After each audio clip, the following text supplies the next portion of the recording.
மன்னிப்பு அறிக்கையின் முதல் பக்கத்தை எடுங்கள். இந்த அறிக்கையின் அமைப்பு எப்படி இருக்கிறது என்றால், நீங்கள் உங்களை சுற்றி இருக்கும் அனைவரையும் ஏற்றுக்கொள்ள தயாராகுங்கள்.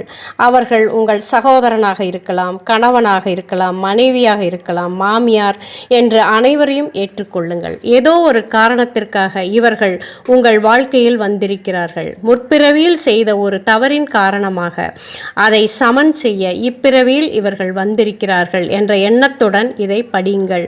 நீங்கள் கேட்கும் மன்னிப்பு உங்கள் ஆழ் மனதிற்குள் போய் ஆன்மாவை சென்று அடைய வேண்டும். அதனால்தான் மன்னிப்பு அறிக்கையை நெற்றியில் ஆஜ்னா சக்கரத்தின் முன் வைத்து படிக்கிறோம். அது உள்ளே செல்லட்டும். நீங்கள் எவ்வளவு முறை படிக்க வேண்டும் என்பது எந்த அளவு நீங்கள் அதில் சம்பந்தப்பட்டிருக்கிறீர்கள் என்பதை பொறுத்தது. சில சமயம் 2-3 முறை படித்தாலே போதும். சில சமயங்களில் 2 மணி நேரத்திற்கு ஒரு முறை படிக்க வேண்டி வரலாம்.